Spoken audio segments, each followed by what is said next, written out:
प्रधानमंत्री मोदी ने हाल ही में बीकानेर के दौरे के दौरान पहलगाम अटैक की बात करते हुए कहा था कि मेरी नसों में खून नहीं, गरम सिंदूर बह रहा है। मोदी की नसों में लहू नहीं, गरम सिंदूर बह रहा है। जिसके बाद राजस्थान में कांग्रेस प्रदेश अध्यक्ष गोविंद सिंह डोटासरा ने चूरू में मोदी के इस बयान को जुमलेबाजी कहा और कहा कि कोई इतना झूठ कैसे बोल सकता है। पीएम टेलीप्रॉम्प्टर से डायलॉग लिखकर ले आते हैं और बोल देते हैं। डोटासरा ने कहा कि अगर मोदी की नसों में खून होता तो ट्रंप पंचायती करके नहीं जाता और पूछा कि इंडिया की चौधर ट्रंप कैसे कर सकता है। साथ ही गोविंद सिंह डोटासरा ने कहा कि देश के प्रधानमंत्री ने सिंदूर का अपमान किया है, सीज फायर करवाकर पूरे देश में हमारा नाम खराब करवा दिया।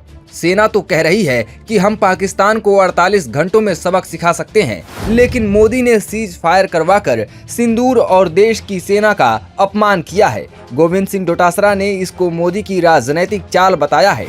आज मोदी जी आए, मुझे तो आश्चर्य हुआ कि एक देश का प्रधानमंत्री इतना जुमलेबाज कैसे हो सकता है, इतना झूठा कैसे बोल सकता है। और डायलॉग टेलीप्रॉम्प्टर से डायलॉग लिख करके ले आते हैं, टेलीप्रॉम्प्टर से ठोक देते हैं। मेरे क्या बोला बताऊं, थोड़ा बताऊं।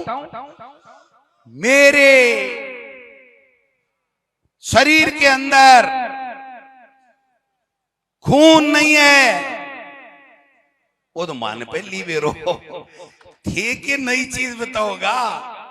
अगर खून होता तो प्रधानमंत्री जी ट्रंप चौधर करके नहीं जाता। इंडिया की चौधर ट्रंप कैसे कर सकता है। मेरे शरीर में सिंदूर दौड़ रहा है खून की जगह।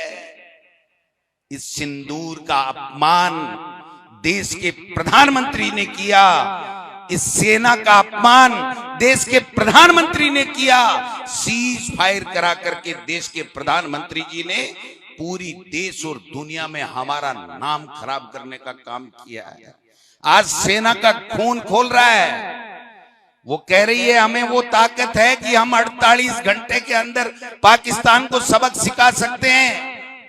और वो अमित शाह जी, मैं पूछना चाहता हूं कि जो लोकसभा में कहते हैं कि सीज फायर कर दिया नेहरू जी ने, वरना वहां पर हम पीओके पे हमारा कब्जा हो जाता, 3 दिन और हो जाते। आपको तो 4 साल मिले हुए भाई, अभी तक तो 12 महीने ही हुए।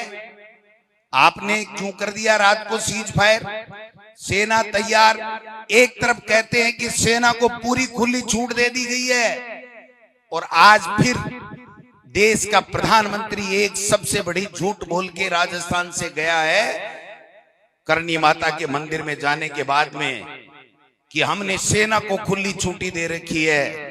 सेना को खुली छुट्टी ऐसे नहीं दी जाती। आप ट्रंप से मध्यस्थता करवा करके सीज फायर कर दो। हमारे लिए क्या कहते थे जब मनमोहन सिंह जी की सरकार थी, कहता है लव लेटर लिखना बंद करो, और जब पाकिस्तान की तरफ से आतंकवादी आते हैं तो एक के बदले 10 सिर आने चाहिए, और लाल आंख दिखा करके पाकिस्तान के ऊपर कब्जा करना चाहिए। अमेरिका कौन होता है पंचायती करने वाला। आज हमारा देश का दुर्भाग्य है कि इतना कमजोर प्रधानमंत्री हमको मिला हुआ है कि अमेरिका चौधर कर गया और पाकिस्तान में जश्न मन रहे हैं। किस बात का जश्न है, किस बात का जश्न है। जब हमारी सेना ने उनके परखच्चे उड़ा दिए, उनके आतंकवादियों के सब ध्वस्त कर दिए, तो वो किस बात का जश्न मना रहे हैं। केवल एक बात का जश्न मना रहे हैं कि ट्रंप ने दोबारा कश्मीर का मुद्दा छेड़ दिया। जो शिमला समझौता था उसको वापस उजागर अमेरिका ने कर दिया, और इंडिया का प्रधानमंत्री, भारत का प्रधानमंत्री अपने राष्ट्र के नाम संबोधन में ये नहीं कह पाया कि हम कौन होता है ट्रंप।